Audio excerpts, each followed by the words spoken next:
एक बार श्री रामानुजाचार्य जी ने मन बनाया, बोले कि मैं जगन्नाथपुरी में जो जगन्नाथ भगवान के पंडा पुजारी हैं इन सबको मंदिर से बाहर कर दो। क्यों? बोले ना नियम का ध्यान, कभी कभी आप जगन्नाथपुरी जाओ तो ठाकुर जी का शयन पूछो, कितने बजे शयन होता है, कोई समय नहीं। कभी 10 बजे सो रहे हैं, कभी 11 बजे सो रहे हैं, कभी 12 बजे सो रहे हैं, कभी 1 बजे सो रहे हैं। और उठने का समय कभी 3 बजे उठ रहे हैं, कभी 4 बजे, 3-4 बजे उठ ही जाते हैं। सोते कितना, 1-2 घंटा बस। तो श्री रामानुजाचार्य जी ने मन में विचार किया कि ये अच्छा नहीं, जगन्नाथ जी साक्षात परमात्मा, उनकी सेवा विधि से होनी चाहिए। और अपने 5000 शिष्यों के साथ गए और जाकर के जगन्नाथ मंदिर के सारे पंडा पुजारी बाहर कर दिए। अब वो तो रामानुजाचार्य जी तो आचार्य हैं, उनको कौन रोके। और किवाड़ बंद कर दी बाहर से। और ठाकुर जी का पूरा नियम बना दिया, इतने बजे मंगला आरती होगी, इतने बजे मंगल भोग आएगा, इतने बजे श्रृंगार होगा, इतने बजे श्रृंगार आरती होगी, ठाकुर जी के ये मनोरथ होंगे, सब नियम बना के और 5000 शिष्यों को पूरे मंदिर में सेवा में लगा दिया। 3 दिन हो गए। रामानुजाचार्य जी बड़े प्रसन्न, बोले अब अच्छा है, देखो कैसी विधि विधान से सेवा हो रही है। रामानुजाचार्य जी ने जाके ठाकुर जी से कहा, जय जय समानंद, अब आप प्रसन्न हैं? ठाकुर जी बोले, मुझे प्रसन्नता नहीं है। बोले क्यों? अब तो विधि विधान से सब कुछ चल रहा है, अब क्या दिक्कत है आपको? ठाकुर जी बोले, तुम बढ़िया प्रसाद बना रहे हो, बढ़िया सुला रहे हो, खिला रहे हो, सब कर रहे हो, पर ये सब उड़िया पंडा पुजारी जो उड़ीसा के हैं, ये सब मेरे सामने आकर के और जब अपनी भाषा में और मटक मटक करके हरी हरी बोलो जब बोलते हैं ना, मुझे उसमें बहुत सुख मिलता है।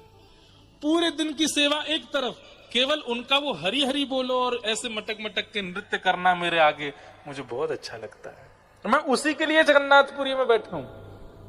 आपसे मेरी प्रार्थना है, आपको सेवा व्यवस्थित करनी है। सेवा अन्य बहुत मंदिर हैं भारत में, कहीं और चले जाइए, यहां मुझे उन्हीं का ही रहने दीजिए। जगन्नाथ भगवान फिर कहते हैं, रामानुजाचार्य जी फिर भी नहीं माने। नहीं, आप भले ही परमात्मा हो, आचार्य की बात आपको माननी पड़ेगी, ऐसे ही बैठिए। और रामानुजाचार्य जी नहीं गए, सेवा में ही रहे।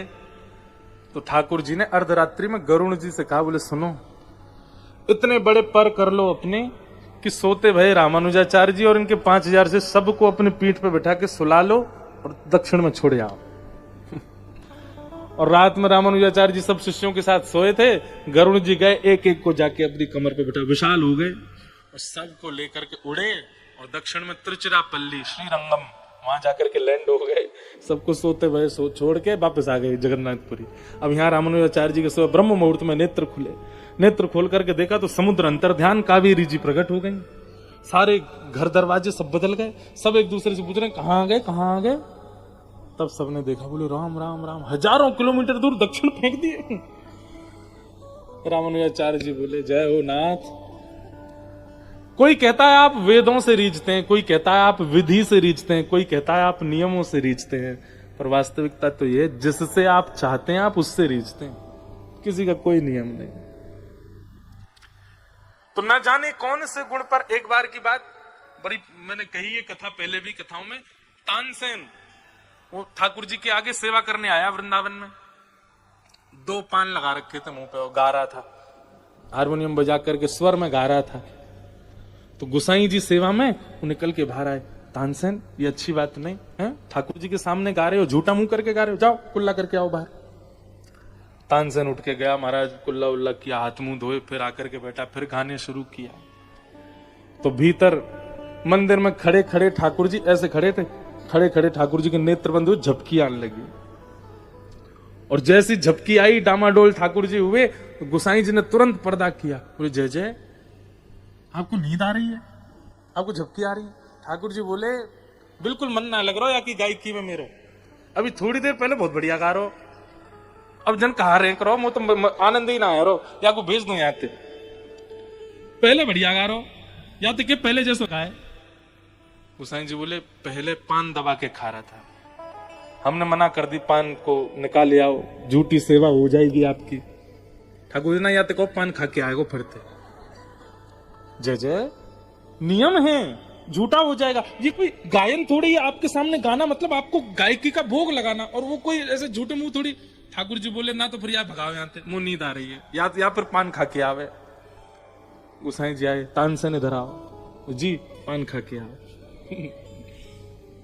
अभी तो आप मना कर रहे हो, तुम खा के आओ। पान खा के जैसे तानसेन आया, गाना शुरू किया, ठाकुर जी के 2 दतुइयां दिख गई ऐसे मन, अब बढ़िया लग रहा है यार, देखो ऐसे ही गावे। गोसाई जी वहीं बैठ गए, जय हो। सब वेद शास्त्र नियम हमारे लिए बना रखे हैं, खुद का जब मन आ जाए तो सारे नियम तोड़ देते हो। न जाने कौन से गुण पर दयानिधि रीझ जाते, किस पे रीझ जाए पता। तो इंद्र से ठाकुर जी रीझ गए। इंद्र ने भले ही किया अपराध, लेकिन ठाकुर जी रीझ गए। भगवान ने गिरिराज जी को पधरा दिया, आगे लीला बढ़ी। ठाकुर जी ने, गायों ने भगवान का नाम गोपाल रखा। एकादशी व्रत की कथा सुनाई गई और अब रास पंचाध्याय का प्रसंग प्रारंभ हुआ, जहां ब्रज की गोपियां सब बंधुओं, ये सब श्रुति रूपा स्मृति रूपा संत ही हैं। ब्रज की गोपी ये सब जानती हैं कि ठाकुर जी सामान्य नहीं है। गोपी गीत में गोपियां कहती हैं, जिनको याद हो मेरे साथ गाना। न खलु गोपिका नंदनो भवान अखिल देगिना अंतरा। किसी ने मुझसे पूछा गोपी गीत याद कैसे हो महाराज जी।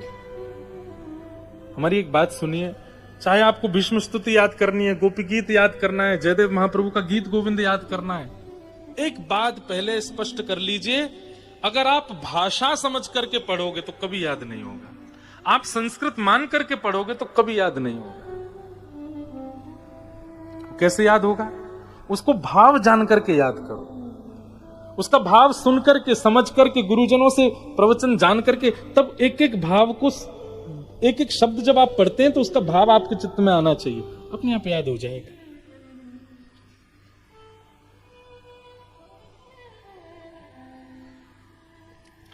गोपियां कह रही हैं, न खलु गोपिका नंदनो भवान अखिल देना अंतरात्म दृक् वेखन सार्थ तो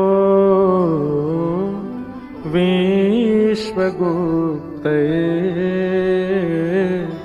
सखउदेमा सात्वतां कुले। बहुत ध्यान से सुनो। गोपियां कहती हैं गोपी गीत में कि नाथ हम जानती हैं, नखलु गोपिका, तुम यशोदा के लाला नहीं हो। जैसे ही गोपियों ने कहा नखलु गोपिका, तो अंतर्ध्यान कृष्ण, रास की कथा पता है ना, ठाकुर जी अंतर्ध्यान हो गए थे। थोड़ी थोड़ी अभी सुनाऊंगा।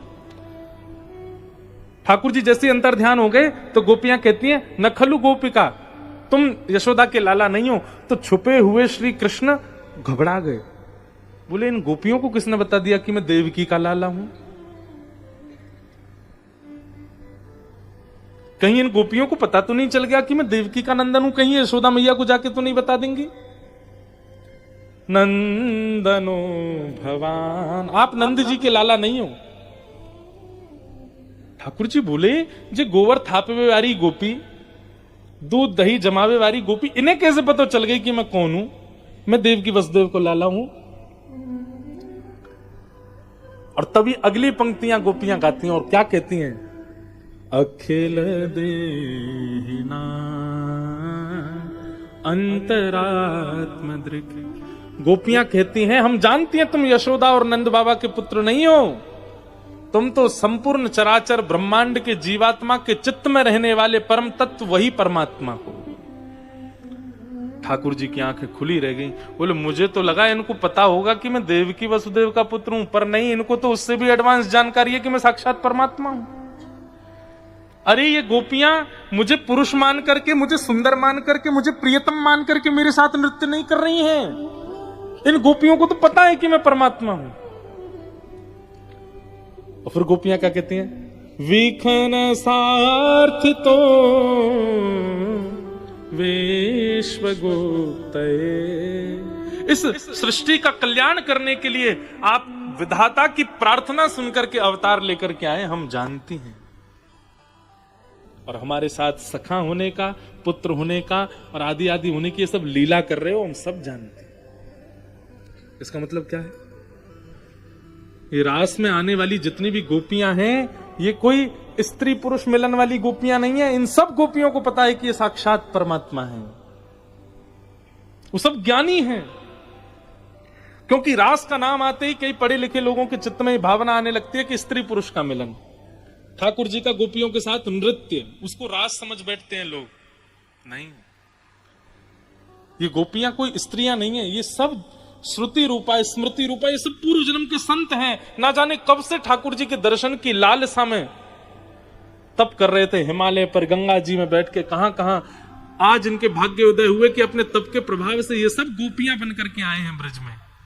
और श्री कृष्ण को देखते ही पहचान गए हैं कि हमारी तपस्या का फल जो हमें भगवत दर्शन चाहिए था, वो भगवत दर्शन ही श्री कृष्ण है। किंचित भी काम नहीं है गोपियों के चित्त में। और इसका प्रमाण रास पंचाध्याय में प्रणय गीत देता है। प्रणय गीत में गोपियां कहती हैं, ना हमारा स्पर्श करो, ना हमसे बात करो, ना हमको मिलो, ना हमको दिखो। हमारा प्रेम दिखने में, सुनने में, बोलने में, स्पर्श में नहीं घटेगा। हमारा प्रेम तो केवल इतना है कि आप स्वीकार कर लो कि हम आपकी हैं, बस। उसके बाद जीवन भर के लिए हमें अकेला छोड़ के चले जाना, हम रह लेंगे केवल इस विश्वास से कि आपने हमें स्वीकार किया। जिसके चित्त में काम होगा वो ऐसी भावना नहीं रख सकता। इसलिए ब्रज की गोपियों के प्रति, एक बार को ठाकुर जी के प्रति आप कोई भी भाव चित्त में लाते हो चलेगा, पर ब्रजवासी और ब्रज गोपियों के प्रति कोई कुभाव चित्त में मत लाइएगा, ये बहुत बड़ा अपराध है। आज शरद पूर्णिमा का चंद्रमा उदित हुआ, ठाकुर जी ने अधरों पर वेणु को धारण करके जैसे ही कोमल छिद्रों को आच्छादित करके अपने प्राण पिरोए, वह स्वर उन्हीं गोपियों को सुनाई दे रहा है जो अपने पूर्व जन्मों से तपस्या कर रही थी भगवत प्राप्ति के लिए। और उन गोपियों के कान में वो स्वर के रूप में नहीं जा रहा है, शब्द के रूप में जा रहा है। चल रही गोपी, मैं तेरी प्रतीक्षा कर रहा हूं, जल्दी आ जा। एक बात सुनिए, कथा चल रही है, इतने सारे लोग बैठे, एक ही कथा है, एक ही वक्ता है, एक ही स्थान है, एक ही जगह सब बैठे, फिर एक जैसे भाव सबके क्यों नहीं? अधिकतर एक जैसे हैं पर सब में एक जैसे नहीं है। इसका मतलब क्या है? कथा वही है, वक्ता वही है, दिख भी सबको वही रहा, स्थान भी वही है, तो फिर सबके भावों में परिवर्तन क्यों है? कथा श्री कृष्ण है, शब्द श्री कृष्ण है, और वो सामने बैठे हुए श्रोताओं को देखते हैं, जो जितने प्रेम का आश्रित होगा उसको उसी भाव से कथा सुनाई देती है। कई लोगों को केवल ये 3 घंटा काटना है, ऐसा लगता है महाराज जी आ गए, बस 3 घंटा सुनो, चलते बनेंगे, बढ़िया भोजन की व्यवस्था है। कई लोग तो इसलिए, कई लोग शायद इसलिए बहुत फोर्सफुली बुलाया गया है, हमें सुननी तो पड़ेगी, इसलिए बहुत फोन आए थे, मैम के मैसेज आए थे, आना है, चलो सुनिए आते हैं। पर कई लोग आप हमारे मंच पे बैठ के देखोगे, जैसे हम कहते हैं ना अब आगे कथा कल सुनाएंगे, उनके नेत्रों से आंसू गिरने लगते हैं कि अब ये कथा विश्राम, अब फिर 24 घंटे का प्रतीक्षा करनी पड़ेगी। ये भाव परिवर्तन क्यों है सबके चित्त में? आपका जैसा प्रेम ठाकुर जी से है, कथा भी वैसी ही आपको सुनाई देती है। अभी सागर एक जगह, वहां हमारी कथा चल रही, वहां के विधायक जी पहले दिन आए थे कथा में, 50,000 लोग आते थे कथा में। हमने पहली बार इतनी भीड़ देखी, और सब भाव वाले। तो एक दिन मैं कथा में सुना रहा था कि ठाकुर जी की गैया की सानी नहीं हुई। सानी जानते हैं? भूसा ऐसे मिलाना होता है, उसमें खूब सारी सामग्री, उसको सानी बोलते हैं। ठाकुर जी की गैया की सानी नहीं हुई, पुजारी जी कहीं व्यस्त हो गए, तो ठाकुर जी स्वयं मंदिर से निकल करके आए और गैया की सानी करके और तुरंत मंदिर में भीतर जाके ऐसे खड़े हो गए। तो पुजारी जी ने देखा पूरे मंदिर में भूसा फैला पड़ा है, और जब से ठाकुर जी को देखा, ठाकुर जी के हाथ में भूसा लगा है, भूस लगा है, सूखा चारा गायों का। मैंने कि बताओ, ऐसे ठाकुर जी हैं, अपने हाथ से सानी कर आए। अब इतना कहकर के हम कथा आगे करने लगे। और जैसे ही मैं कथा करके निकला, वो कहां से भीड़ में से कूदता फांदता और रोता बिलखता आया मेरी गाड़ी के पास, और इतनी भीड़ लगी थी। बोले मेरी एक बात सुन लीजिए। अरे मैंने कि सब चिल्ला, मेरा मौन रहता है। मैंने कहा चीजें, मैंने क्या बात है? बोले आपने ठाकुर जी के हाथ में भूसा लगा छोड़ दिया, धुलाए नहीं हाथ, और रात भर हाथ ठाकुर जी ऐसे ही रहेंगे। मैंने कहा भाई, मैंने कि ये कथा सुन रहा है वास्तव में, इसको वो कथा नहीं लगी, उसको वो लीला ही लगी। वो रो रहा था, बिलक रहा था, अब ठाकुर जी रात में दूध कैसे पियेंगे, रात में रोटी कैसे खाएंगे, उनके हाथ में तो भूसा लगा छोड़ दिया आपने। मैंने कि भाई कल कथा यहीं से शुरू करूंगा कि ठाकुर जी के श्री जी ने हाथ धुलाए, उसके बाद कथा। तो अब सुनने वाले तो 50,000 है, पर सबके चित्त में क्यों नहीं आई भावना? आपकी भावना से कथा रूप धारण करती है। वंशी तो ठाकुर जी आज भी वृंदावन में बजा रहे हैं, पर सबको सुनाई नहीं देती, अधिकारियों को ही सुनाई देती है। अरे भाई, क्लासरूम में कितने सारे बच्चे पढ़ते हैं, एक ही टीचर थी, एक ही सब्जेक्ट था, एक ही बेंच थी, एक ही क्लास थी, पर कुछ पास हो गए, कुछ फेल हो गए। फेल कौन हुए? जिनका मन ही नहीं लगा, जिन्होंने पढ़ाई ही नहीं करी, जिनका ध्यान ही नहीं था। केवल माता पिता पैसा भरते हैं तो स्कूल अटेंडेंस तो करनी है, इसलिए जा रहे थे। ठीक वैसे ये कथा में जो कथा चल रही है ना, यही वंशी है। और ये वंशी किस रूप में आपको सुनाई देती है, उससे आपके गोपित्व का पता चलता है। आप किस भावना से सुन रहे हो। ठाकुर जी ने वंशी बजाई, केवल उन्हीं गोपियों को सुनाई दी जो कृष्ण प्रेम में उन्मुक्त थीं, दौड़ चली मिलने के लिए, भगवान के पास आई। ठाकुर जी ने पहले तो उनको पातिव्रत धर्म का नियम समझाया, उसके बाद गोपियों ने उत्तर देकर के ठाकुर जी को अपना प्रेम समझाया।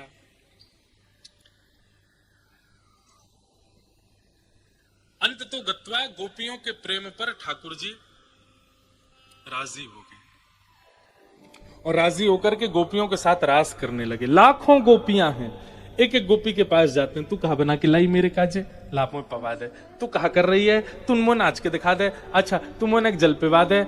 ऐसे सब गोपियों को ठाकुर जी इतना सहर्ष प्रेम प्रदान कर रहे हैं, जैसे मानो वो उतनी उनकी कितनी कितनी कितनी प्रियसी है।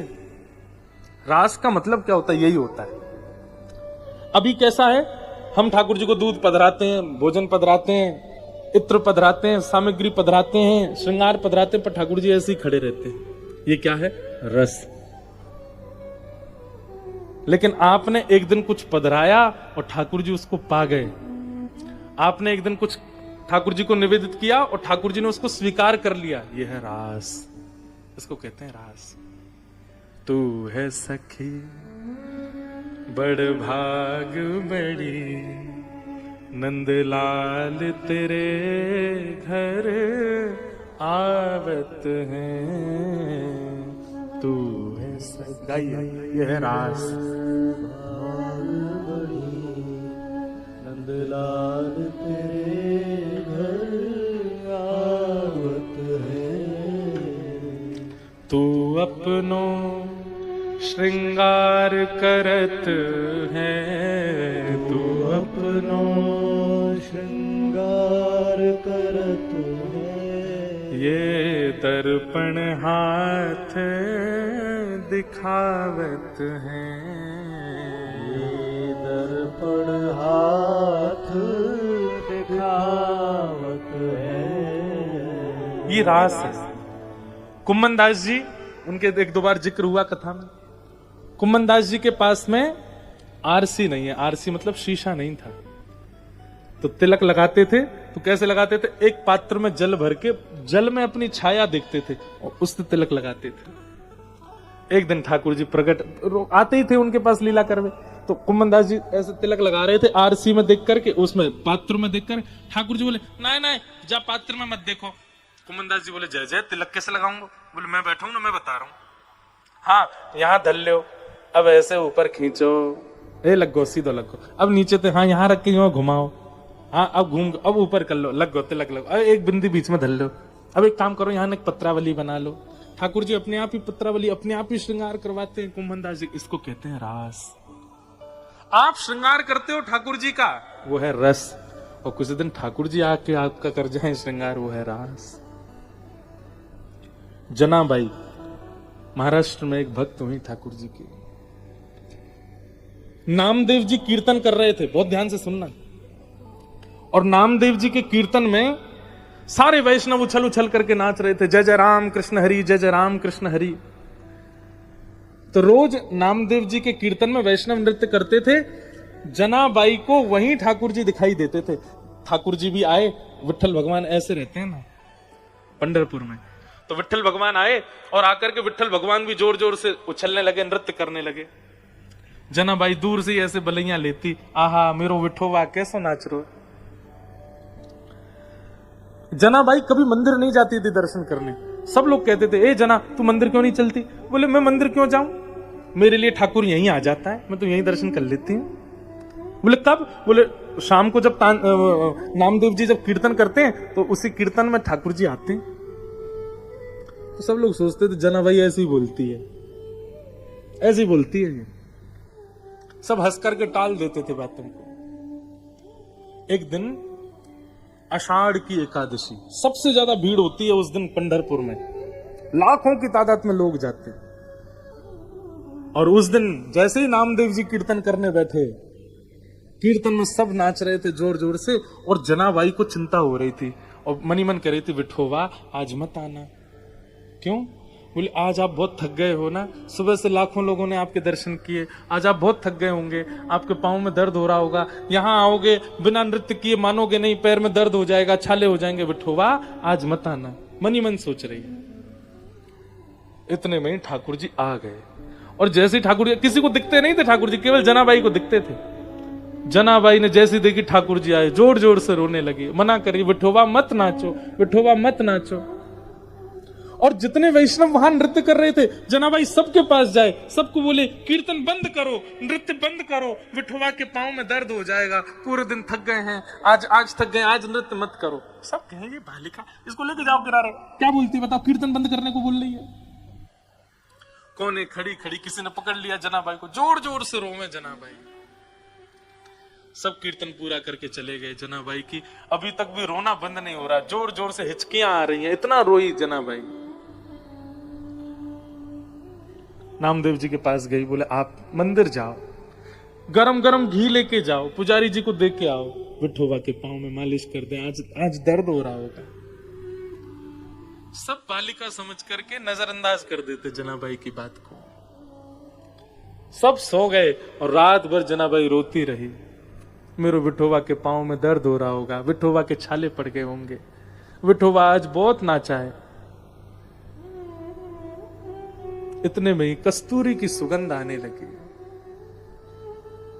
जनाबाई को ऐसी अद्भुत सुगंध आई, तभी नूपुरों की ध्वनि आने लगी, और नेत्र खोल करके जैसे ही जना ने देखा, साक्षात पंडरीनाथ चले उसके पास आ रहे, और आकर के सन्मुख बैठ गए, और ऐसे बैठ करके अपने दोनों पैर जना की गोद में रख दिए। ले दबा पैर, कब से रो रही है, मेरे दर्द हो रहा होगा, ले घी ले, क्या लगा मालिश कर। इसे कहते हैं रास। आप ठाकुर के समीप गए, वो रस है, पर आपकी भावना से ठाकुर आपके समीप आ जाए, वो रास है। रास का मतलब नृत्य नहीं होता, लेकिन ठाकुर अगर आपके समीप आ जाएंगे तो फिर नाचना स्वाभाविक होगा, अपने आप नाचने लगोगे। इसलिए हमको रास में नृत्य दिखता है, पर नृत्य का मतलब रास नहीं। और जनाबाई ठाकुर जी को फिर मालिश करती है, पांव दबाती है, ऐसे डांटती ठाकुर जी को, विठोबा ऐसे नाच रहे थे, मैं मना कर रही थी, दर्द हो जाएगा पांव में। ठाकुर जी से बोली, कुछ खाया आपने? ठाकुर जी बोले, हाँ। क्या खाया? पूरन पोली। और क्या खाया? दाल भात। अच्छा। और वो छोटी सी जना, उसको कोई वेद शास्त्र तो आते नहीं, ऐसी छोटी छोटी बात करें। अच्छा, कल क्या खाया था? ठाकुर जी बोले, पूरन पोली और दाल भात। परसों क्या खाया था? ठाकुर जी बोले, पूरन पोली। रोज पूरन पोली खाते हो? बोले, क्या करें, मंदिर में यही बनता है। तो जनाबाई बोली, मैं कुछ नया बना के पवाऊं आपको? बोले, तू कैसे बनाएगी? बोले, मैं बना दूंगी, एक काम करना बस। बोले, क्या? मैं एक कुछ काम मैं करूं, कुछ आप मेरी सहायता करना, अकेली हूं ना मैं। ठाकुर जी बोले, क्या करूं बता? बोले, कंडे लिया ऊपर से। ठाकुर जी गए, ऊपर से त्रिलोकीनाथ कंडा उठा के ला रहे। जनाबाई चूल्हा चेताएगी, मेरे लिए भोजन बनाएगी, अग्नि प्रज्वलित कर दी। अब जना यहाँ सब्जी आदि अमनिया कर रही है। ठाकुर जी कह रही, फूंक मारो, कंडान में फूंक, ठाकुर जी फूंक मार रहे, इसको कहते हैं रास। और फिर बढ़िया बढ़िया सामग्री बना करके ठाकुर जी को पवाई। इतनी अच्छी लगी ठाकुर जी को, इतनी भाई ठाकुर जी को। अब तो ठाकुर जी की जिह्वा को जना के हाथ का भोग लग गया। अब तो ठाकुर जी कहें, सुन जना, मैं रोज आऊंगा और तू बना के पवाना मेरे को रोज। जना बोली ठीक है, कल नया कुछ बनाऊंगी। हाँ ठीक है। रोज ठाकुर जी जाते जनाबाई के पास। एक दिन रुक्मणी जी ने पकड़ लिए, ये मंदिर बंद होती रात में कहां जाते हो आप? बोले मेरी एक भक्त है जना, वो बहुत अच्छा प्रसाद बनाती है, वो पाने जाता हूं। ठाकुर रुक्मणी जी बोली, मुझे क्यों नहीं लेके जाते? अरे छोटी सी है, छोटे छोटे उसके हाथ है, आधा काम तो मैं करवाता हूं जाके, अकेला मेरा बन जाता है। एक बार तो मैंने एक रोटी और मांग ली तो बोली अब खत्म हो गई। इतना सा तो बनाती है, और तुम भी चलोगी साथ में, कहां से इतना बनाएगी? रुक्मणी जी बोली अच्छा मुझे ले चलो, मैं दूर बैठ के देखूंगी। ठाकुर बोले ठीक, आना नहीं तो वो बिना पवाए भेजेगी नहीं, मेरी एक रोटी के 2 हो जाएंगे, तुम मत आना। ठीक है। रुक्मणी दूर खड़ी है और जनाबाई अपने हाथ से ठाकुर जी को पवा रही है। ठाकुर जी पाते पाते जैसे कुछ गिरने लगता है ना, जना ऐसे हाथ कर लेती है आगे, और हाथ करके वो जो नीचे आता है उसको पा लेती है। कभी ठाकुर जी पाते तो पाते पाते जना कहती है मैं पवाऊं, तो ठाकुर जी से मुंह खोल के बैठ जाते हैं, पर जना अपने छोटे छोटे हाथ से पवाती है। रुक्मणी जी आज कह रही हैं कि मैं लक्ष्मी क्यों हूं, मैं कोई भक्त क्यों नहीं हुई? जो सुख इन सबको मिला वो मुझे तो कभी नहीं मिला। इसे कहते हैं रास। तू है सखी बड़ भाग बड़ी, नंदलाल तेरे घर आवत है। तू है सखी भाग बड़ी, नंदलाल तेरे घर आवत है। निज कर गूथ सुमन के गजरा, निज कर गूथ सुमन के गजरा, ये अपने ही हाथ पहरावत है। ये अपने ही हाथ पहरावत है। कुंभन दास लाल गिरिधर के, कुंभन दास लाल गिरिधर, ये तो तेरे ही हाथ बिकावत है।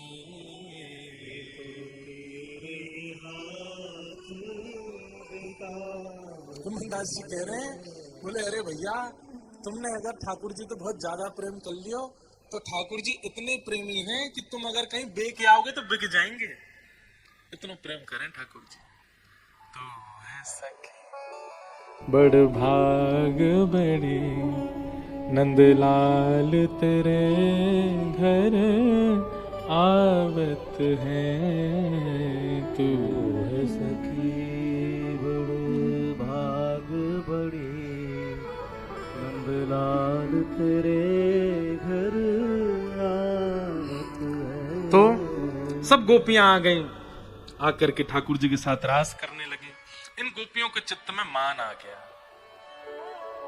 इस चीज का बस ठाकुर जी को भय रहता है हमसे, कि कहीं मेरी सहजता पर, मेरे इनके सन्मुख आने पर इनको कहीं मान ना हो जाए कि देखो मेरी भक्ति की पराकाष्ठा मैंने ठाकुर को प्रकट कर दी, कहीं ये मान इनको ना हो जाए, इसका ठाकुर जी को बहुत भय रहता है। आपने अगर एक बार भी सोच लिया कि देखा मेरा भजन, मेरा नाम जब, मेरी निष्ठा देखो, मैंने ठाकुर जी को प्रकट कर दिया, बहुत पीड़ा होती है ठाकुर जी को इस बात से। बोले इस सामर्थ्य को कभी गिनाना नहीं मुझे। और गोपियों को यही मान हो गया कि हम बड़ी सुंदर हैं, हमारे हाथ का भोजन बहुत अच्छा बनता है, हमारी भक्ति में, हमारे प्रेम में इतनी सामर्थ्य है। देखो कन्हैया त्रिलोकीनाथ हमारे साथ नृत्य कर रहा है, रास कर रहा है। ठाकुर जी बोले बस यही मुझे प्रिय नहीं है, ये मान मुझे अच्छा नहीं लगता, ये मान मुझे प्रिय नहीं। और मान आते ही सब गोपियों के बीच से ठाकुर जी अंतर ध्यान हो गए। और जैसे ही ठाकुर जी अंतर ध्यान हुए, सब गोपियां व्याकुल होकर के इधर उधर पूछने लगी, कहां गए श्याम सुंदर, पुकारने लगे। हे सुने राधिका दुलारी, तेरे द्वार का भिखारी हूं मैं, श्याम का पुजारी, पीड़ा है हमारी हमें, श्याम ना मिला हमें, श्याम ना मिला हमें, श्याम ना मिला हमें, श्याम ना मिला। बंधुओं, सेवा में ठाकुर जी यदि प्रसन्न हो गए तो मान ना आए उसके लिए क्या करो। कहीं हमारी सेवा से ठाकुर जी प्रसन्न हो गए और हमारे अंदर मान आ जाए, उसके बचाव के लिए क्या किया जाए। सदैव सेवा में गुरु स्मरण के साथ जाओ। पहले गुरु जी का स्मरण कर लीजिए, गुरु स्मृति, और गुरु स्मृति के बाद फिर यह भावना रखो कि मैं जो भी कर रहा हूं या कर रही हूं वो मेरे गुरु सामर्थ्य दे रहे हैं, मेरी सामर्थ्य नहीं है। जैसे ही आप गुरु सामर्थ्य मान करके सेवा में प्रवेश करेंगे, मान नहीं आएगा। अगर ठाकुर जी प्रकट भी हो गए तो मन में क्या भाव आएगा? गुरु कृपा, ये गुरु कृपा से हुआ, ये मेरी सामर्थ्य नहीं थी। गोपियां बिना श्री जी के रास में चली गई, अभी तक श्री जी नहीं आई थी। बिना श्री जी के रास में प्रवेश कर गए, मतलब बिना गुरु के सेवा में प्रवेश कर गए।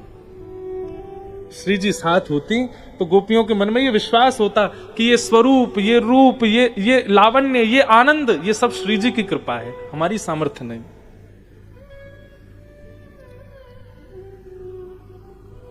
जब ठाकुर जी अंतर ध्यान हो गए, तब गोपियां रोते रोते यमुना तट पर पहुंची, किशोरी जी को पुकारने लगी। हम सोचते थे कान्हा कहीं कुंजन में होगा,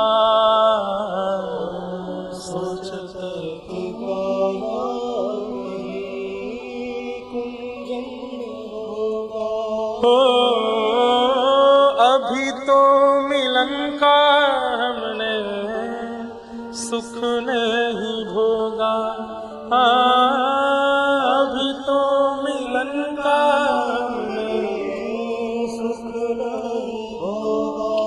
सुन के प्रेम की परिभाषा, सुन के प्रेम की परिभाषा, मन में बंधी थी जो आशा, मन में बंधी थी जो आशा, आशा हुई रे निराशा, झूठी दे गया दिलासा, श्याम ना मिला हमें, श्याम ना मिला हमें, श्याम ना मिला हमें, श्याम ना मिला। जब किशोरी जी के चरणों में जाकर के रुदन करने लगी और गोपियों ने गोपी गीत गाया, तब कथामृतम तप्त जीवनम कवि विरीडितम कल्मषापहम, श्रवण मंगलम श्रीमदाततम भुवि गृणन्ति ते भूरिदा जना। यत्ते सुजात चरणाम बुरुहम स्तनेषु, भीता सनै प्रियदधि महिकर्कशेषु, तेनाटवी मटसि तद्व्यथतेन किंस्वित्, कूर्पादिभिर भ्रमतिदिर भ्रमदायुषाम्ना। गोपियों ने जब गोपी गीत गाया, आप लोग नित्य पाठ किया करो गोपी गीत का। गोपी गीत का नित्य पाठ करने से हमारे सेवा के ठाकुर जी हमारे द्वारा हो गई जो त्रुटियां हैं सेवा में, उनको क्षमा करते हैं। और अगर बहुत प्रेम भाव से यदि कोई गोपी गीत सुनाता है ठाकुर जी को, तो निश्चित है कभी ना कभी ठाकुर जी उसको अनुभव कराएंगे अपना। इतना प्रिय है, भागवत जी का प्राण है गोपी गीत। एक बात तो स्पष्ट होती है बंधुओं कि ठाकुर जी का सबसे प्रिय व्यंजन भोग का है प्रेम, हृदय प्रेम। और हम वही नहीं देते, बाकी सब देते हैं। बिहारी जी का फूलों का बंगला लगवा देंगे, बिहारी जी को पोशाक चढ़वा देंगे, बिहारी जी को इत्र की सेवा दे देंगे, बिहारी जी को ये देंगे वो देंगे, सब करेंगे, पर जो देना है हृदय और प्रेम अथाह वो नहीं देते। और सबसे प्रिय ठाकुर जी को वही है। कितना अजीब लगता है संसार में भी किसी वस्तु, किसी व्यक्ति की किसी अति विशेष अति प्रिय वस्तु को ही ना देके आप सब दे रहे हो। किसी को पापड़ बहुत अच्छा लगता है भोजन में और आप उसको जो है मठरी दे रहे हो, चावल दे रहे हो, कढ़ी दे रहे हो, वो कहे भाई पापड़, वो नहीं देंगे, बाकी सब देंगे। ऐसे ही ठाकुर जी को हम सब कुछ दे रहे हैं। ठाकुर जी कहते हैं प्रेम, वो तो पल्ली गली वाली को देंगे, उसको देंगे। ठाकुर जी को प्रेम प्रिय है। और अब गोपियों ने जैसे ही अपना सारा प्रेम उड़ेल दिया है गोपी गीत में, जब प्रेम ठाकुर जी को पूर्ण रूपेण समर्पित किया जाता है तो पता कैसी स्थिति हो जाती। कोई कह दे कृष्ण और नेत्र सजल आपके, कोई कह दे माधव और नेत्र सजल आपके, कोई कह दे राधा रमण, रोंगटे खड़े हो जाएं आपके। ये एक प्रेमी का लक्षण है। और गोपियां गाते गाते गाते जैसे ही रुरुदुस्व स्वरम राजन कृष्ण दर्शन लालसा, जैसे ही रुदन करना प्रारंभ किया गोपियां कृष्ण लालसा से व्याकुल हो गए। इति गोप्य प्रगायन्त्य परलपस्तंश चित्रधा, रुरुदुस्व स्वरम राजन कृष्ण दर्शन लालसा।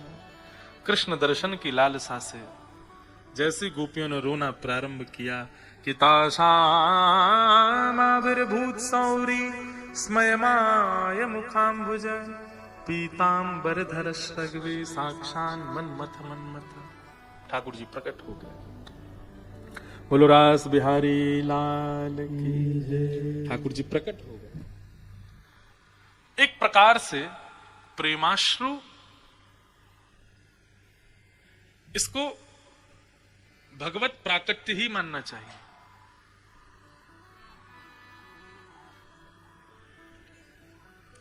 उनको थोड़ा बाहर ले जाइए।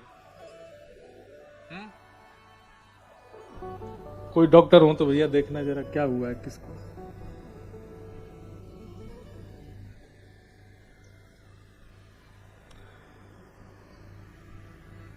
श्री कृष्ण गोविंद हरे। थोड़ी हवा करो उनको या बाहर लेके जाओ। श्री कृष्ण गोविंद। सब लोग मत जाइए, बाकी सब बैठे रहिए अपने स्थान पर।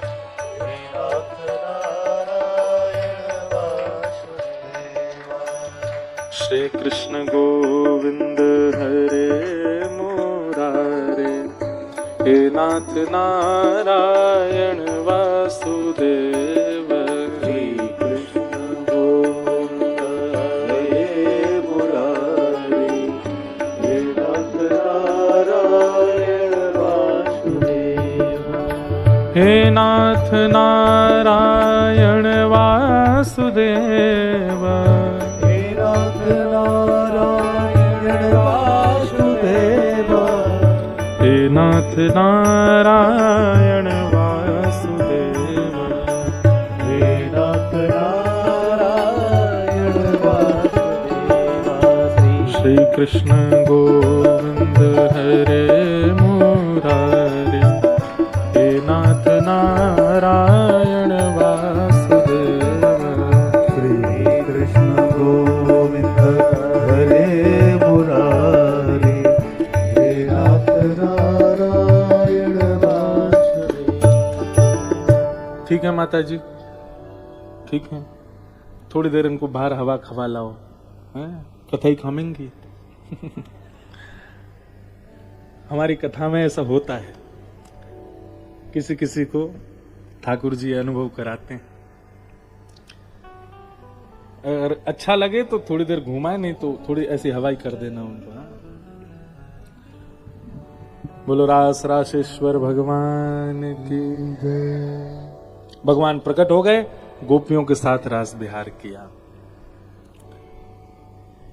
अद्भुत रास हुआ। महादेव, देवादिदेव महादेव कैलाश पर बैठे बैठे ठाकुर जी महादेव व्याकुल हो गए, बोले महाराज हो रहा है, मैं जाऊंगा। जैसे ही वृंदावन आए गोपियों ने मार्ग रोक दिया, बोले कहां जा रहे हैं आप? महादेव बोले रास चल रहा है, महाराज हो रहा है, हम भी जाएंगे। गोपियां बोली दिख नहीं रहा, भीतर केवल एक पुरुष है, श्री कृष्ण, उनके अलावा कोई पुरुष नहीं, बाकी सब गोपियां हैं। महादेव बोले हमको अंदर जाने दीजिए। बोले पहले आप गोपी बन करके आई हो, तभी भीतर प्रवेश मिलेगा। गोपी मतलब कोई स्त्री नहीं, कोई नथ वाली नहीं, कोई काजल वाली नहीं, कोई घूंघट वाली नहीं, जिसका रोम रोम कृष्ण को पाना चाहे वही गोपी है। दर्शन को नैना तपे, वचन सुनन को कान, मिलवे को हियरा तपे, हिय के जीवन प्राण, गोवर्धन वासी सावरे,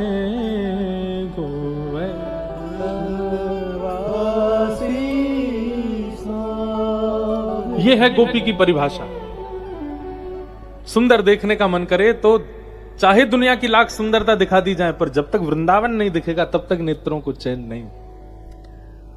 सुनने का मन करे तो चाहे कितने भी बड़े गवैया सुना दिए जाएं, पर जब तक कृष्ण लीला ना सुने तब तक कानों को चैन नहीं। कितना भी रस प्रदान कर दिया जाए जिह्वा को, लेकिन जब तक हमारे श्री राधारमण जी की कुलिया ना मिले तब तक जिह्वा को चैन नहीं। जिसकी सर्वांगीण इंद्रियां केवल एक ही वस्तु की चाह करती हैं, कृष्ण। जैसे संसारी व्यक्ति की चाह क्या होती है, मुझे ऐसा खाना है, वहां का खाना है, वैसा सुनना है, ऐसा पहनना है। पैंट भी पहनने वाली फिक्स होती है, वही पहन सकते हैं, उसके अलावा उसके नीचे उतरते नहीं हम कभी। विशेष रूप से दिल्ली के लोग तो वही ब्रांड पहननी है हमको, उसमें भी चाह है। अगर वो नहीं तो कुछ नहीं। बताओ, यहां तक भी लोग हो जाते हैं।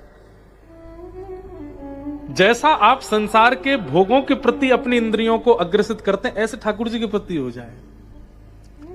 भूखे रह जाएंगे, लेकिन बिन भोग बिन प्रसाद भोग नहीं पाएंगे। ठाकुर जी को नहीं पधराया तो नहीं पा सकते। ऐसी स्थिति जिसकी हो जाए वो है गोपी। महादेव से कहा गोपी बन जाइए।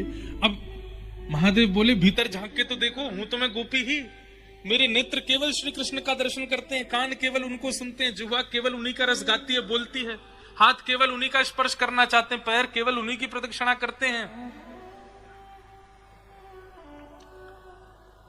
तब ललिता विशाखा आए, बोले देखो आपके अंतरंग गोपी रूप को सब नहीं देख पाएंगे, इसलिए सबको दिखाने के लिए तो बाह्य रूप धारण करना, ताकि बाह्य आपके रूप को देख करके भविष्य में वृंदावन आने वाले वैष्णवों को यह बात पता चले कि देवों के देव महादेव भी गोपी बन के जहां बैठे हैं, वहां हम मानव बन के आए हैं। आपके स्वरूप से उनको यह संकेत पहुंचे कि यहां गोपी बनना अनिवार्य है, नहीं तो ब्रज का भाव समझ नहीं आएगा। इसलिए आप गोपी बनो। महादेव बोले रुकिए अभी आते हैं। तुरंत महादेव ने अपना कमंडल आगे किया, भिक्षाम देही माते। इतने में अन्नपूर्णा मैया प्रकट हो गई, अन्न भरने लगे कमंडल में। महादेव ने कमंडल पीछे किया, अन्न नहीं चाहिए तो आपका श्रृंगार दो हमको। यमुना के तट पर महादेव को बिठाया, आंखों में काजल लगायो, नथनी पहनाई, कानन में बिच्छू लटक रहे थे, उनसे कहा चलो निकलो यहां से, जाओ। कानन में कुंडल पहनाए, गले में सर्प बंधे हुए थे, सबसे कहा जाओ अपनी अपनी नानी के यहाँ घूम के आओ। ठाकुर जी रास में जा रहे हैं, महादेव जटाएं खोल दी, यमुना जल से सबको धो करके सुनहरे केश बन गए महादेव के। हर गोपी के शीश पर एक चंद्रिका विराज रही है, पर महादेव के तो अर्ध चंद्रमा ही चंद्रिका के रूप में बैठे हैं। ऐसा सुंदर श्रृंगार, मूछन में इत्र लगायो, हाथन में कड़ूला पहने, लंबे लंबे कोंधनी पहनी, घाघरा चोली जो भी पहनते हैं वो पहनी, सिर पर चुनरी डाली। महादेव गोपी बनकर के जैसे ही पहुंचे, गोपियां बोली पहले रूप दिखा। महादेव बोले जिनके लिए श्रृंगार भय उन्हीं को दिखाएंगे। और नहीं, पहले हमको दिखाना पड़ेगा, नहीं तो हम अंदर नहीं जाने देंगी। महादेव बोले रूप देखने के बाद रोकने लायक बचोगी तो ना, नहीं दिखाओ। जैसे ही महादेव ने अपना घूंघट ऊपर किया, विशाल मूंछ दाढ़ी वारी गोपी, आहा, देख करके गोपियां तो भयभीत हो गई, गिर गई, बेहोश हो गई। महादेव बोले हमने कही थी रोकने लायक ही नहीं बच्चों की। इतने में ठाकुर जी को देखा, साक्षात महादेव आए हैं, दौड़ करके गए, भीतर पधारे और रास किया। बोल गोपेश्वर महादेव की। हमने वृंदावन के पंच पंचायतन बताए हैं। जब जब वृंदावन जाइए सबसे पहले रज को प्रणाम कीजिए, दूसरा वृक्षों को प्रणाम कीजिए, तीसरा यमुना जी को प्रणाम कीजिए, चौथा ब्रजवासियों को प्रणाम कीजिए और पांचवा गोपेश्वर महादेव को प्रदान कीजिए। और उनको प्रणाम करने के बाद फिर अपने ठाकुरन के पास जाओ, राधा रमण, राधा वल्लभ, दामोदर, कुंज बिहारी आदि आदि, जहां जाना है जाओ। ये पंच प्रणाम पहले कीजिए। गोपेश्वर महादेव को बिना प्रणाम किए यदि आप ठाकुर दर्शन को जाते हैं, और जो लोग लाइव देख रहे हैं, नित्य वृंदावन वास जिन्होंने लिया, उनसे भी हम कहेंगे अपने नित्य दर्शन में बिहारी जी, राधा वल्लभ जी तो आपने बैठा दिए, पर गोपेश्वर को भी बैठा। गोपेश्वर नित्य जाओ, वे ही हमें प्रेम प्रदान करेंगे, हमारी इंद्रियों को प्रेम देंगे ठाकुर जी को देखने को। ऐसे गोपेश्वर महादेव आए और रास बिहार हुआ। ठाकुर जी के रास बिहार को हम प्रणाम करते हैं। इस प्रकार भगवान की रास लीला हुई। आगे युगल गीत बताया गया। तत्पश्चात भगवान के मथुरा गमन की लीला। हम शीघ्र ठाकुर जी को द्वारिका पहुंचेंगे। कल बंधुओं कथा सुबह 11 बजे से और 2 बजे तक कथा का क्रम रहेगा और फिर हम विश्राम करेंगे इस मंगलमयी कथा को। आप सब लोग समय का ध्यान रख करके आइएगा। भगवान मथुरा से उग्रसेन लेने के लिए आए, मथुरा से अक्रूर जी लेने के लिए आए और भगवान अक्रूर जी के साथ वृंदावन से मथुरा चले गए। अब इस प्रसंग को हम ज्यादा विस्तार नहीं करेंगे, बहुत भावुक प्रसंग है। ठाकुर जी मथुरा गए, मथुरा जाकर के कुबलिया पीड़ हाथी का उद्धार किया, धनुष भंजन करके कंस का वध किया। बड़े बड़े मल्ल खड़े थे ठाकुर जी के आगे, सबको ठाकुर जी ने नष्ट कर दिया। और आज 11 वर्ष 56 दिन बाद ठाकुर जी ने अपनी जन्मदात्री मैया के दर्शन किए। कितने दिन बाद? 11 वर्ष 56 दिन। कारागृह में जाकर के देवकी मैया उनका दर्शन किया और देवकी मैया ने लाला को देखा, हृदय से लगाया। ठाकुर जी ने अपने नाना उग्रसेन को मथुरा का राजा बनाया और स्वयं ठाकुर जी अवंतिका उज्जैन पढ़ने के लिए गए। सांदीपनी उपाध्याय गुरु जी के यहाँ भगवान ने अध्ययन किया। वहीं सुदामा नाम के ठाकुर जी को मित्र मिले। लौट हम सूक्ष्म में केवल कथाक्रम रुक्मिणी विवाह तक बोल दे रहे हैं सारा। लौट करके ठाकुर जी मथुरा आए। वृंदावन की बहुत याद आ रही थी। उद्धव जी को भेजा। उद्धव जी महाराज ब्रज का संपूर्ण रस अपने अंदर समेट के 6 महीना बाद लौटे वापस। ठाकुर जी से कह के गए थे शाम को आ जाऊंगा मैं। अत्यंत ज्ञानी थे उद्धव जी, लेकिन ब्रजवासियों के प्रेम के आगे ज्ञान की डुमडुमी बज गई, प्रेम का ढोल बज गया।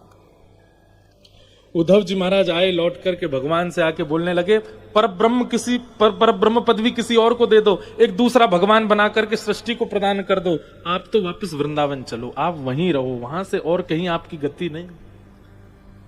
ठाकुर जी ने उद्धव को हृदय से लगाया, बोले उद्धव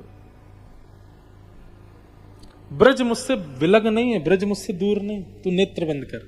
उद्धव जी ने नेत्र बंद किए। बोला खोल के देख। खोल के देखा तो संपूर्ण ब्रज वहीं प्रकट हो गया जहां कृष्ण बैठे थे। उद्धव जी बोले तो फिर मुझे क्यों भेजा ब्रज? बोले क्योंकि तू ज्ञानी था, प्रेमी नहीं था, तुझे प्रेम का पाठ पढ़ाने के लिए वृंदावन भेजा।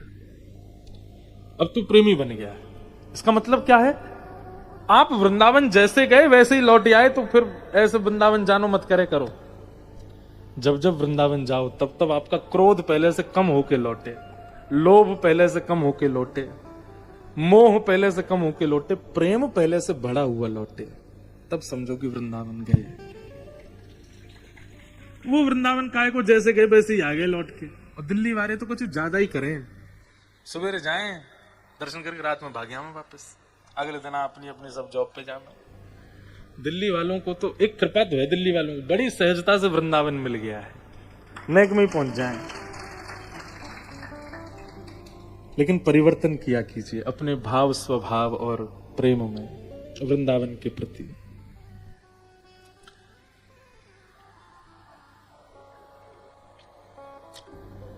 भगवान बोले उद्धव अब चलो आगे की लीला में, तुम मेरे साथ हो, मुझे लगेगा कि वृंदावन मेरे साथ है, चलो।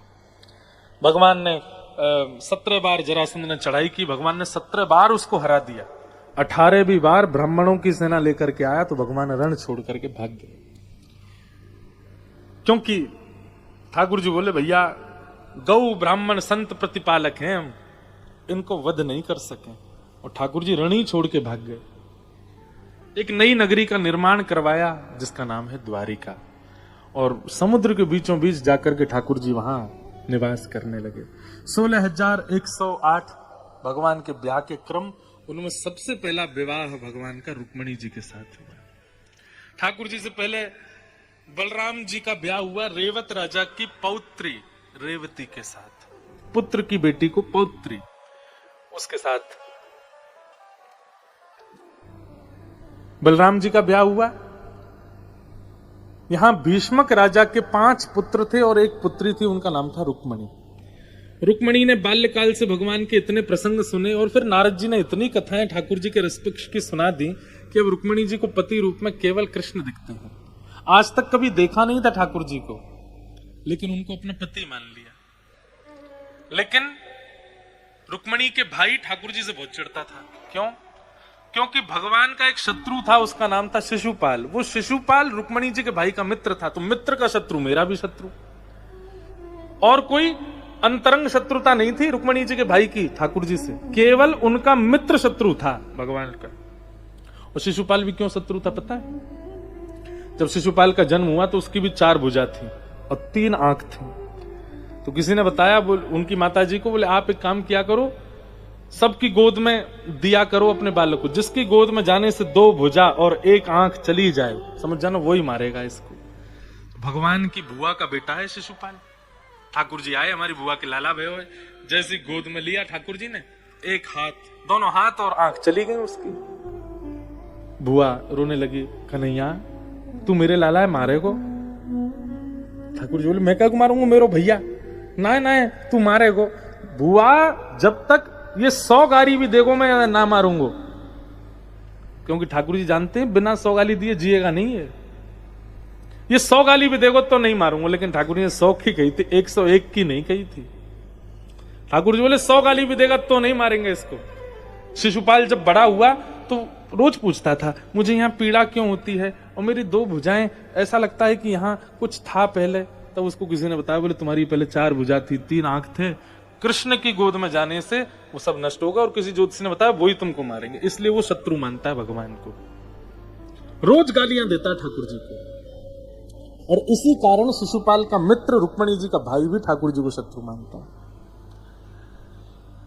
लेकिन रुक्मणी जी ने भैया से कहा, भैया हमको द्वारिकाधीश कृष्ण बहुत प्रिय हैं, आप हमारी उनसे ब्याह की बात करो। रुक्मी इतना नाराज हो गया, बोले वो कालिया ही मिला तुझे, उसके पिता का पता नहीं, मां का पता नहीं, उसके कुल खानदान का पता नहीं, रण छोड़ के बीच समुद्र में रहता, उससे ब्याह करना तुमको। रुक्मणी जी बोली ये बाह्य बातें आपको पता है, आपने कथा नहीं सुनी ना कभी, उनका अंतरंग भाव तो जानिए। रुक्मणी ने स्पष्ट मना कर दिया, कोई ब्याह नहीं होगा कृष्ण से, और सुनो तैयारी रखो, परसों तुम्हारी सगाई होगी मेरे मित्र शिशुपाल से। रुक्मणी जी तो बोली ये तो अनर्थ हो गया। तब अपनी भाभी को जाकर के उन्होंने, भाभी ने कहा काम करो, तुम प्रेम करती हो कृष्ण से, पर कृष्ण का तुम्हारे प्रति क्या रुझान है तुम्हें पता, एक पत्र लिखो। और रुक्मणी जी ने एक पत्र लिखा, और पत्र में अपने सारे भाव लिख करके एक ब्राह्मण के हाथ रुक्मणी जी ने द्वारिका भिजवा दिया। ब्राह्मण पहुंचा, जाकर के भगवान के सामने पत्र देने लगा। ठाकुर जी बोले पढ़ के सुनाओ, बोले निजी पत्र है, खुद ही पढ़ लीजिए। ठाकुर जी बोले मेरी कोई भी बात निजी नहीं है, सारे कथा वक्ता मंच पे बैठ के सुना देते बोलो क्या बात है। ब्राह्मण ने पत्र पढ़ा, श्रुत्वा गुणान भुवन सुंदर शुणुवतां ते निर्विश्य कर्ण विवरै हरतुंग तापम रूपम दृशाम दृशिमताम अखिलार्थ लाभम त्वयि अच्युता दिशति चित्रम पत्रपम में। बोले कन्या कह रही है कि इन्होंने आपकी बहुत कथा सुनी और जब से कथा सुनी तब से आपको अपना प्रियतम मान लिया है। इन्होंने आपको देखा नहीं है, बस आपकी कथा सुन सुन करके आपसे प्रेम हो गया है। भगवान इतने में खड़े हो गए। चलो, ब्राह्मण बोले अभी 6 श्लोक और रह गए, रास्ते में सुनाते रहना, आप चलो जल्दी। बोले इतना विश्वास, एक श्लोक में ही आप राजी हो गए ब्याह के लिए? ठाकुर जी बोले हमको हमने हमारी होने वाली पत्नी में जो गुण चाहिए वो पहले श्लोक में ही लिखा है। क्या? श्रुत्वा गुणान भुवन सुंदर। बोले उसको हमारी कथा से प्रीति है। कथा से प्रीति है इसका मतलब है उसके अंदर सारे गुण होंगे ही होंगे, इसलिए हमें और कुछ नहीं सुनना, रास्ते में सुनाते रहना, हमें पता है वो कैसी है। अगर श्रवण का गुण है तो सारे गुण होंगे। ले चलो, प्रथम भक्ति है क्या? श्रवणम। अगर किसी ने श्रवण को प्रधानता नहीं दी है उसके अंदर कोई और भक्ति कभी नहीं पनप सकती। श्रवण प्रधान। भगवान पहुंच गए कौंडनपुर जाकर के, रुक्मणी जी का हरण कर लिया। बाद में वसुदेव जी ने पत्र लिख करके संकेत किया श्री भीष्मक राजा को कि आप सुंदर तैयारी करो, हम लाला का विधिवत ब्याह करेंगे। और ठाकुर जी बारात लेकर के गए और रुक्मणी जी के साथ में मंगल विवाह हुआ। बोलो रुक्मणी रमण भगवान की, द्वारिकाधीश की, प्यारे गिरधर लाल की जय।